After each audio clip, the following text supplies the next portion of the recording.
Hey guys, welcome to another episode of ABA with Vic. This week's episode is play and interacting with individuals who have autism.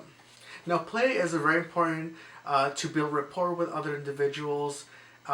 You could use it all across with anyone actually, but again, our focus for this episode is individuals with autism. Play is very important because you get very interactive with the individual. You play, you have fun. One of the most important things about play is to remember to have fun. Play is an important element that you can integrate into a child's life, that you could also build social skills, teach new skills. You could use imaginative play, which means like finding ordinary objects and then use them to play. For example, find a fork, a spoon, and just say, hey, this is an airplane, this is a doll. When I work with kids with autism who were not verbal, I use play to my advantage. Say, for example, you're playing with a child racing cars. You could say you have two cars, a blue one and a red one. You can use that opportunity to say, hey, Tommy, give me the red color.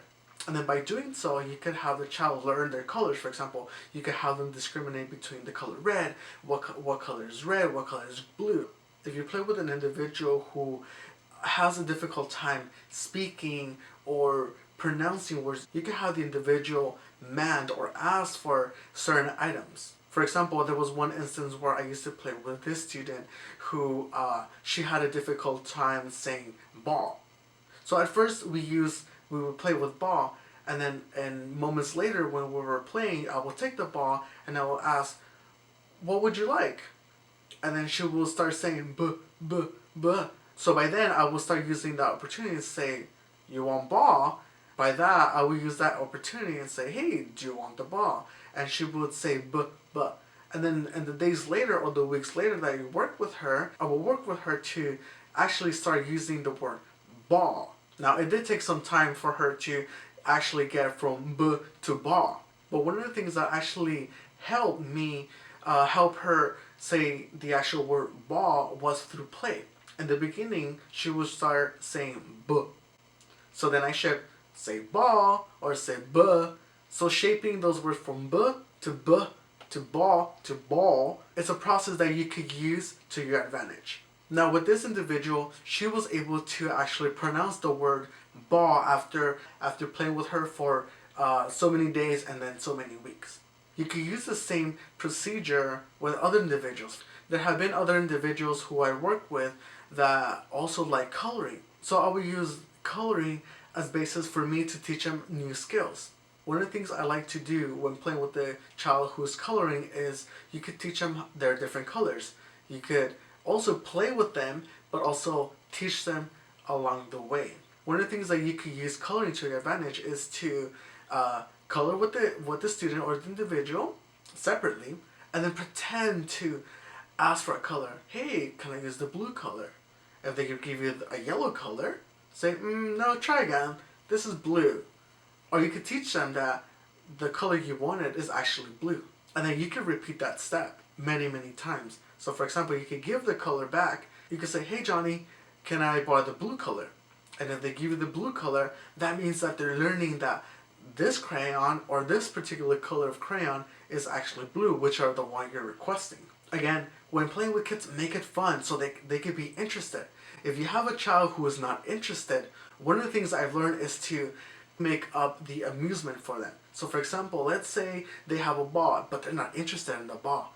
Give attention to the ball and say, oh my goodness, wow, look at this orange ball. By then, you give all the attention to the ball, and then soon enough, the child will be drawn to the ball. And then you could teach new skills. For example, like the instance of the girl that we were working on shaping her words to say ball, you could use another opportunity to say my turn, or here you go, or have them utilize their words to demand or ask for what they want. When playing, you could actually teach social skills. You could do turn taking. So for example, let's say you're playing with a child, say, okay, my turn, so that they could understand that other individuals have to play along with other kids. Making play fun is a really important thing that you should apply when playing with kids.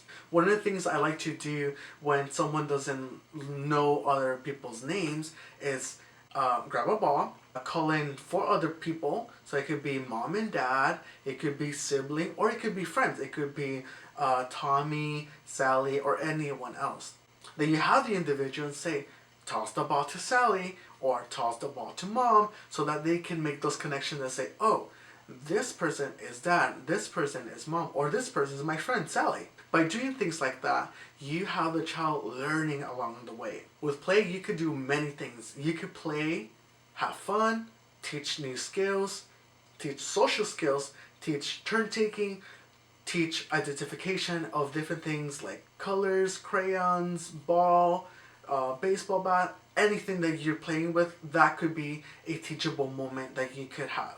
If you're working with the child who is not interested in a lot of things, you could use imaginative play. So what that looks like is just finding ordinary objects and pretending that those could be airplanes, there could be spaceships, they could be balls, they could be anything that you want. There's been instances where I work with kids that didn't have a lot of toys, so we use different things around the house that we can use for play. So what we did is just grab materials that we could use so that we could play. Some of these materials were cups, some of these were blocks, some of these were rocks. And by having these materials that are not toys, but you could use them as toys. For example, sometimes we will have a block going the road of rocks and then just going home, which was the cup. So using these imaginative play skills can build momentum and have the kid be interacting with you. By using play, you can have the child build momentum and then have the interaction grow with the child. Always remember to make play fun. Have the child have fun. If you're having fun, then the child is having fun. If you're bored and you're playing, the child might be bored. And that's one of the things that you don't want to do, because you want to keep building that momentum. You want to keep using these play instances as teachable moments for the child. Playing with individuals with autism is very important. You can use these teachable moments to teach children how to sing along with others, turn taking. When playing, you should also make sure that whatever game you're playing is also age appropriate. By playing with the child, you also build a rapport with them. You build a relationship with these kids. These relationships are going to help you teach this individual how to do things on their own and be independent. You always want to have individuals be independent of whatever they do. When the child's independent and you teach these independent skills, the child or the individual will not need so much assistance from you. So for this week, we talk about play, how play can be beneficial for both the adult or the other child and the child with autism. We also learn how play is very important for them to build social skills, learn new skills, and be able to generalize these skills with different people. Once again, if you have another topic that you would like to talk about, make sure you leave me a comment down below. Don't forget to click the subscribe button so you can get more videos from ABA with Vic. And as always, thanks for watching.